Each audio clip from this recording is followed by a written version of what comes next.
Good morning class.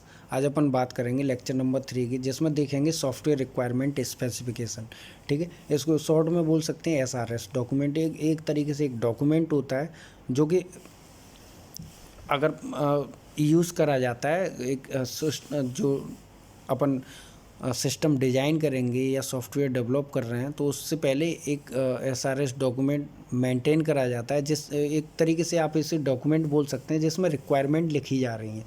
ठीक है, तो रिक्वायरमेंट बेसिकली किस लिए लिखी जाती है, जैसे कि मान लीजिए कि कोई कस्टमर है, कोई कस्टमर अगर किसी डेवलपर के पास जा रहा है कि भाई मुझे एक सॉफ्टवेयर चाहिए, तो सॉफ्टवेयर बनाने से पहले उसका रिक्वायरमेंट लिखा जाएगा वहाँ पे। अब कहीं ना कहीं उनको लिखा जाएगा ना, क्योंकि बाद में मान लीजिए कि कस्टमर ऐसा हो कि उसने बोला कि नहीं मुझे तो अलग तरीका, एक बार प्रोग्रामर ने या डेवलपर ने सॉफ्टवेयर तैयार कर दिया, उसके बाद क्या होगा कि वो अपनी बातों से न मुकर जाए। डिलीवरी टाइम पे कस्टमर बोल दे कि नहीं मुझे तो ये चाहिए ही नहीं था। ठीक है, जबकि कॉस्ट है, मान लीजिए कि डेवलपर ने कॉस्ट करा के मुझे ये आपको ये सारी की सारी फंक्शनैलिटी चाहिए, कस्टमर ने बताया कि मुझे ये चाहिए, डेवलपर ने बोला कि सॉफ्टवेयर तैयार हो जाएगा। ठीक है, लेकिन 2 करोड़ रुपए उसके लिए चार्ज करेंगे। बाद में जब डिलीवरी टाइम पे कस्टमर मुकर गया तो उसको उस सारी की सारी चीज़ों को सॉर्ट आउट करने के लिए पहले, यानी कि इस तरह का कोई भी क्वेरी ना हो बाद में या कोई भी दिक्कत ना आने पाए, उससे पहले अपन क्या करते हैं कि उन्हें एक एक डॉक्यूमेंट बनाते हैं जहाँ पे लिखा जाता है सारी सारी रिक्वायरमेंट। उस डॉक्यूमेंट को अपन बोल रहे हैं सॉफ्टवेयर रिक्वायरमेंट स्पेसिफिकेशन। ठीक है, तो वही होता है, यहाँ पे देख लेते हैं सॉफ्टवेयर रिक्वायरमेंट स्पेसिफिकेशन क्या कहता है। The software requirements are description of features and functionalities of the target system. ठीक है, requirements convey the expectations of user from the software product, कि उसकी जो रिक्वायरमेंट है या जो एक्सपेक्टेशंस हैं वो क्या है। The requirements can be obvious और हिडन, यानी कि जो रिक्वायरमेंट है वो हिडन हो सकती हैं, मतलब कुछ क्लियर हो सकती हैं, या फिर मान लीजिए कि कस्टमर को पता है कि हाँ मुझे ये चाहिए, कभी कभी हो सकता है कि उसे पता ही नहीं कि उसे क्या चाहिए। एक्सपेक्टेड हो सकती हैं, unexpected from the client point of view. ठीक है, अगर मान लीजिए कि वो कोई क्लाइंट जा रहा है डेवलपर के पास तो उसे पता भी हो सकता है, एक्सपेक्टेड हो सकता है उसका, या अनएक्सपेक्टेड हो सकता है। ठीक है, नॉन हो सकती हैं, अननोन हो सकती हैं। तो ये चीज़ें बाद में दिक्कत ना होने पाए इसीलिए अपन क्या करेंगे, इन चीज़ों को पहले एक डॉक्यूमेंट करेंगे या डॉक्यूमेंटेशन करेंगे प्रॉपर इसका। ठीक है, तो अब सबसे पहले देखते हैं कि रिक्वायरमेंट इंजीनियरिंग क्या है। रिक्वायरमेंट इंजीनियरिंग की अगर बात करें तो the process to gather the software requirements from client. ठीक है, कि रिक्वायरमेंट इंजीनियरिंग की अगर बात करें तो उसमें क्या है कि जो जो क्लाइंट साइड से अपन की जो रिक्वायरमेंट है सॉफ्टवेयर, मतलब सॉफ्टवेयर के रिगार्डिंग, तो उस जो प्रोसेस टू गैदर, यानी कि अपन गैदर कैसे करें। ठीक है, उसी चीज़ को अपन बोल रहे हैं रिक्वायरमेंट इंजीनियरिंग। ठीक है, analyse and document them is known as requirement engineering. ठीक है, तो यानी कि जो क्लाइंट साइड से जो सॉफ्टवेयर रिक्वायरमेंट जो गैदरिंग प्रोसेस है, ठीक है, उसको अपन बोल रहे हैं रिक्वायरमेंट इंजीनियरिंग। अब ये आगे लिखा है, the goal of requirement engineering is to develop and maintain sophisticated and descriptive system requirement specification documents. ठीक है, उस बार रिक्वायरमेंट इंजीनियरिंग प्रोसेस की अगर बात करें तो रिक्वायरमेंट इंजीनियरिंग प्रोसेस यानी कि कैसे हो सकता है, तो it is a 4 step process which includes, 4 steps हैं इसमें। फिजिबिलिटी स्टडी, अपन क्या क्या, अब देखिए कस्टमर से जो मैं गैदर तो कर रहा हूँ, ये रिक्वायरमेंट इंजीनियरिंग है कि जो प्रोसेस है गैदरिंग प्रोसेस है कस्टमर से, कस्टमर का जो रिक्वायरमेंट है उसकी गैदरिंग प्रोसेस को अपन बोल रहे हैं कि रिक्वायरमेंट इंजीनियरिंग। अब रिक्वायरमेंट इंजीनियरिंग जो प्रोसेस है वो क्या है, तो इसमें 4 स्टेप्स हैं बेसिकली। सबसे पहला स्टेप है फिजिबिलिटी स्टडी। तो फिजिबिलिटी स्टडी यानी कि अपन देखेंगे कि फिजिबिलिटी यानी कि जो गैदरिंग है यानी कि जो रिक्वायरमेंट है वो फिजिबल है कि नहीं है, यानी कि अपन उस पर काम कर पाएंगे कि नहीं कर पाएंगे। फिजिबिलिटी मतलब कि वो पॉसिबिलिटी या इम्प्लीमेंटेबल है कि नहीं है, ठीक है। तो फिजिबिलिटी स्टडी की बात करेंगे, उसमें रिक्वायरमेंट गैदरिंग की बात करेंगे, सॉफ्टवेयर रिक्वायरमेंट स्पेसिफिकेशन की बात करेंगे, सॉफ्टवेयर रिक्वायरमेंट वैलिडेशन की बात करेंगे, ठीक है। तो रिक्वायरमेंट इंजीनियरिंग प्रोसेस के अंदर अपन देखेंगे 4 स्टेप्स प्रोसेस है, उसमें है feasibility study, requirement gathering, software requirement specification, software requirement validation, ठीक है। तो let us see the process briefly.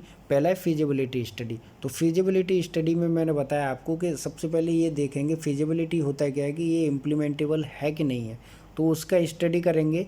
तो उसी चीज़ के बारे में बताया यहाँ पे कि जैसे कि when the client approach the organisation for getting the desired product develop, it comes up with the rough idea about what all functions the software must perform and which all feature are expected from the software, कि exactly वो उसे idea नहीं रहता है कि उसे क्या चाहिए। तो उसके एक फिजिबिलिटी स्टडी करी जाती है कि हाँ भाई ये पॉसिबिलिटीज़ है यहाँ पे कि नहीं है, तो वही चीज़ है, ठीक है। फिजिबिलिटी लाइन में लिखा है this feasibility study is focused towards goal of the organisation, ठीक है। तो फिजिबिलिटी स्टडी मैंने बताया आपको। उसके बाद है रिक्वायरमेंट गैदरिंग की बात करें तो if the feasibility report is positive toward undertaking the project, अगर एक बार फिजिबिलिटी स्टडी अगर पॉजिटिव है towards undertaking the project, next phase starts with gathering requirement, ठीक है। अगर वो पॉसिबिलिटीज़ हो है कि मुझे पता चल गया कि कस्टमर ने बोला है कि भाई मुझे इस तरह का सॉफ्टवेयर चाहिए, ठीक है, तो मैं देखूंगा कि ये फिजिबल है कि नहीं है। अब मुझे पता चल गया कि हाँ ये बन सकता है, तो मैं फिर उसके रिक्वायरमेंट लूँगा कि हाँ अब किस तरह का और उसमें अपन को आगे आपको क्या चाहिए। तो ये रिक्वायरमेंट गैदरिंग में आएगा कि if the feasibility report is positive toward undertaking the project, अगर प्रोजेक्ट लेते टाइम मुझे पता चल गया कि हाँ ये फिजिबल है प्रोजेक्ट, तो next phase start with the gathering requirement from the user, ठीक है। फिर मैं क्या करूँगा, रिक्वायरमेंट गैदर करूँगा। Analyst and engineer communicate with the client and end user to know their ideas on what the software should provide and which feature they want the software to include, कि वो आखिर क्या चाह रहे हैं, ठीक है। सॉफ्टवेयर रिक्वायरमेंट स्पेसिफिकेशन की बात करें तो एसआरएस की अपन बात करें तो एसआरएस लिखा है कि SRS is a document created by system analyst after the requirements are collected from various stakeholders। तो मैंने वही बताया था आपको कि अगर एक बार अपन ने फिजिबिलिटी स्टडी का मतलब स्टडी कर ली रिगार्डिंग फिजिबिलिटी, उसके बाद मैंने रिक्वायरमेंट गैदरिंग कर लिया, तो जो सिस्टम एनालिस्ट होते हैं वो क्या करेंगे कि उसका एक डॉक्यूमेंट क्रिएट करेंगे जिसको अपन बोल रहे हैं एसआरएस डॉक्यूमेंट, ठीक है।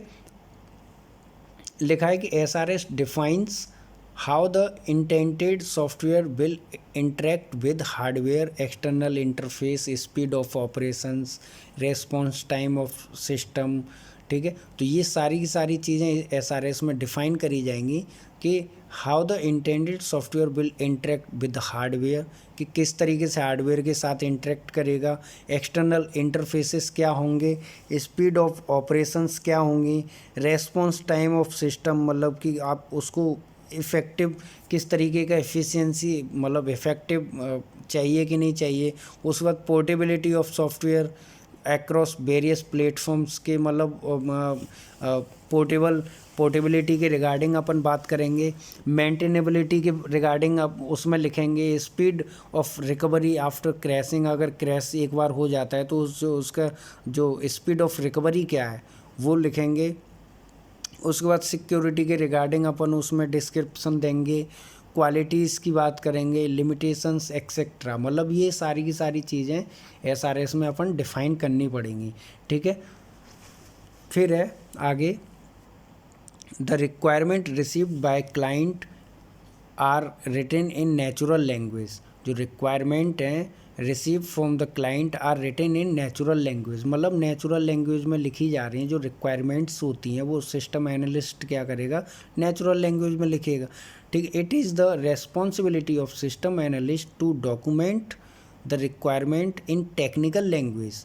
ठीक है, तो वो क्या करेंगे, सबसे पहले जो रिक्वायरमेंट्स रहती हैं वो नेचुरल लैंग्वेज में लिखी जाती हैं। उसके बाद जिम्मेदारी किसकी रहती है कि उनको कन्वर्ट करे वो टेक्निकल लैंग्वेज में। जो सिस्टम एनालिस्ट होता है वो क्या करेगा, उनको टेक्निकल लैंग्वेज में कन्वर्ट करेगा, so that they can be comprehended and useful by the software development team, कि जिससे कि अब डेवलपर तो उसको नहीं ले पाएगा। ठीक है, तो सिस्टम एनालिस्ट उसको एनालिसिस करेगा, उनको लिखेगा, गैदरिंग करेगा, उसके बाद उसको कन्वर्ट करेगा टेक्निकल लैंग्वेज में। उसके बाद वो देगा, हैंड ओवर करेगा उसको सॉफ्टवेयर डेवलपमेंट टीम को कि उनको क्या करना है। ठीक है, आगे लिखा है SRS शुड कम विद। ठीक है, तो आज यहीं ख़त्म करते हैं, नेक्स्ट लेक्चर में आगे बढ़ाएंगे। Thank you.